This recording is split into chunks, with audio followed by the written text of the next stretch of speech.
Episode 1 की शुरुआत में हम एक बच्चे को देखते हैं जो कि एक पतली सी रस्सी पे चल रहा होता है, पर उसके आसपास के लोग उस पे हंस रहे होते हैं और कहते हैं, हमें समझ नहीं आता कि ये लड़का अभी भी लड़ाई करने के बारे में सोच रहा है। इसको देखो, इसकी आंखें कितनी अजीब है। ये कोई आम बच्चा नहीं है, ये एक श्रापित बच्चा है। हमें अपने बच्चों को इससे दूर रखना चाहिए। जिस वजह से उसका बैलेंस बिगड़ जाता है और वो गिर जाता है। उठने के बाद वो कहता है, इन्हें लगता है ये सब अलग है, पर ऐसा नहीं है। मैं हमेशा से ताकतवर लोगों की तलाश में रहा हूँ। तभी वो देखता है कि कुछ लोग एक लड़की को तंग कर रहे हैं। उनका ग्रुप का एक लड़का उस लड़की से कहता है, तो जाने मन कैसी हो, मेरे साथ घूमने चलोगी?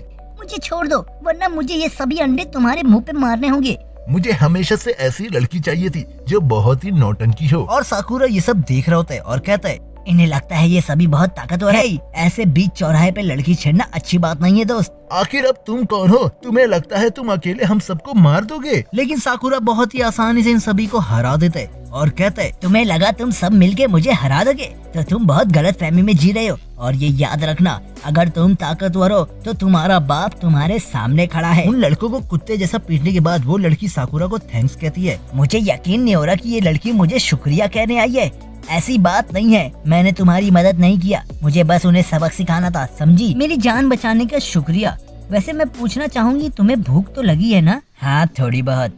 रेस्टोरेंट में आने के बाद वो लड़की कहती है, यानी तुम यहाँ की नहीं हो, क्योंकि मैंने आज से पहले तुम्हें यहाँ कभी नहीं देखा। तुम्हारा कहने का मतलब क्या है? क्या मैं अजीब दिखता हूँ? नहीं, ऐसी बात नहीं है। मेरा कहने का मतलब ये है कि इस शहर के लोग अगर किसी को तकलीफ में देखेंगे तो भी वो लोग नहीं आते हैं। और वैसे भी यहाँ पे क्राइम अब बहुत ज्यादा होने लगे, जिस वजह से सभी लोग अपने काम से ज्यादा मतलब रखते हैं। वैसे तो मैं तुम्हें अपना नाम बताना ही भूल गई। मेरा नाम है ताचिवारा मोतोवा। और तुम्हारा? हारुका साकुरा। वैसे तुमने अभी तक खाना नहीं खाया, क्यों? अच्छा नहीं लग रहा? नहीं, ऐसी बात नहीं है, ये देखो मैं खा सकता हूँ। ये तो सच में बहुत अच्छा टेस्ट है। मैंने कहा था ना। वैसे तुम कितने अजीब दिखते हो, तुम्हारे बाल वो भी अलग अलग, ऊपर से तुम्हारी आंखें वो भी अलग अलग। क्या तुम लेंस लगाते हो? तुम्हारा मतलब मैं बेकार दिखता हूँ? नहीं, मैंने कब कहा कि तुम बेकार दिखते हो? मैंने कहा कि तुम बहुत अलग दिखते हो। वैसे भी लड़ाई में लुक्स मैटर नहीं करते, और यही वजह है कि मैंने फ्यूरेन आया हूँ। मुझे पता है यहाँ पे सबसे बेस्ट फाइट होती है, और मुझे देखना है कि मैं आखिर किस नंबर पे आता हूँ। और मैंने तो ये भी सुना है कि स्कूल की छुट्टियों में भी यहाँ पे फाइट्स होती है, और अगर ये बात सच है तो मुझे बहुत मजा आएगा। हाँ, ये तो तुम्हें देख के समझ आ ही रहा है। तुमने अपनी स्कूल की यूनिफॉर्म क्यों पहना है, जबकि तुम्हारी स्कूल कल से शुरू होने वाली है? ऐसी बात नहीं है, मेरे पास कोई दूसरे कपड़े नहीं थे, इसलिए मैंने इसे पहना है। वैसे साकुरा, मैं तुम्हें एक बात बताती हूँ। तुमने फ्यूरेन चूज करके तो अच्छा किया, पर तुम यहाँ पे कभी भी टॉप पे नहीं आ पाओगी। तुम मुझे हल्के में ले रही हो? नहीं, भले से तुम दिखने में ताकतवर हो, पर तुम अभी भी फ्यूरेन के स्टूडेंट से नहीं मिले हो। तो मेरी सलाह ये है कि तुम्हें एक बार उन लोगों से मिलना चाहिए। तभी हम देखते कि जिस लड़की को कुछ देर पहले साकुरा ने धोया था, वो पूरी पलटन लेके आया है, लेकिन साकुरा उन्हें इग्नोर करके जाने लगता है। एक सेकेंड, तू मुझे नजरअंदाज कर रहा है, क्योंकि इतने सारे लोगों को देख के तेरी तो फट गई होगी ना। वैसे भी मैं तेरी शक्ल कभी भूल नहीं सकता हूँ। खुद को देखा है, एकदम बिल्ली जैसा दिखता है। और उसके साथ ही भी साकुरा को चिढ़ाने लगते हैं। ये होता है नॉर्मल रिएक्शन जो मैं चाहता हूँ, और इन्हें लगता है मैं इन्हें इग्नोर कर रहा हूँ, पर मेरे दिमाग में एक चीज अभी भी चल रही है। आखिर उस लड़की ने ऐसा क्यों कहा? मैं अभी कमजोर हूँ, यानी मैं अकेला हूँ इसलिए कमजोर हुआ। अभी साकुरा गुस्से में उसे एक जोरदार पंच मारता है और कहता है, तो ये मुक्का कैसा लगा तुझे? सच में लगता है तू इतने सारे लोगों को ला के आएगा तो मैं डर जाऊंगा? मैं अकेला ही काफी हूँ, और देखना फ्यूरेन के सबसे स्ट्रॉन्गेस्ट फाइटर बन के दिखाऊंगा।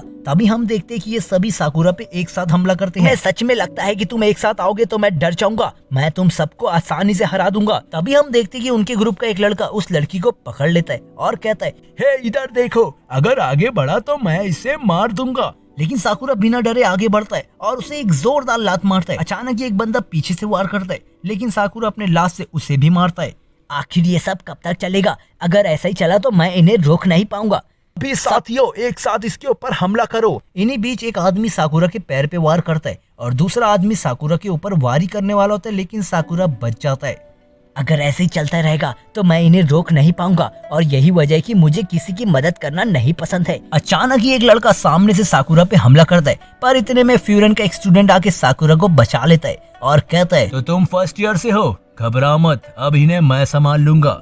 और फिर वो उस लड़के को एक लात मार के बेहोश कर देता है और कहता है, अब तुम सब सुनो, यहाँ पे आके तुम सब ने बहुत बड़ी गलती कर दी है। मैं तुम्हें छोड़ूंगा नहीं। हे बॉस, अब हमें क्या करना चाहिए? घबराओ मत, ये सिर्फ 4 ही लोग हैं, तो हम इन्हें आसानी से हरा देंगे। और फिर इन सभी में घमासान लड़ाई होती है, लेकिन हैरानी की बात ये थी कि सभी लोग फ्यूरन स्टूडेंट के लिए चीयर अप कर रहे होते हैं। ऐसा कैसे हो सकता है? ये सभी लोग फ्यूरन स्टूडेंट को चीयर क्यों कर रहे हैं? आज से 2 साल पहले जब हमारे शहर में गैंग्स का होना बहुत आम था और सभी लोग परेशान थे, फ्यूरन स्टूडेंट के आने के बाद उन लोगों ने हमारी बहुत मदद की। तुमने शायद बाहर का बोर्ड नहीं देखा था साकुरा, उस पे क्या लिखा है? नहीं, मैंने नहीं ध्यान दिया। फ्यूरन स्टूडेंट को इस शहर वाले विंड ब्रेकर के नाम से बुलाते हैं। उन सभी को पीटने के बाद ये सभी लोग फ्यूरन स्टूडेंट को थैंक्स कहते हैं। जो देख साकुरा सोचता है, ये लोग लड़ाई करने के बाद भी इन सभी की नजर में हीरो है और मैं एक बुरा इंसान। मुझे समझ नहीं आ रहा कहीं ये शहरी पागल है या फिर मेरी सोच। तभी कुछ लोग साकुरा को भी थैंक्स कहते हैं और एक बूढ़ी औरत उसे मेडिकेट देने को आती है। मुझे ये सब की जरूरत नहीं है, मैं अकेला ही ठीक हूँ। मुझे पता है तुम ऐसे नहीं हो साकुरा, और अगर तुम बुरे होते तो तुम मेरी मदद कभी नहीं करते, और यही वजह है कि मैं तुम्हारा साथ नहीं छोड़ूंगी। ये सब सुनने के बाद साकुरा बिना कुछ सोचे वहाँ से भागने लगता है। और इसी के साथ दोस्तों हमारा एपिसोड 1 यहाँ खत्म होता है। तो मिलते हैं एक नए एनीमे में।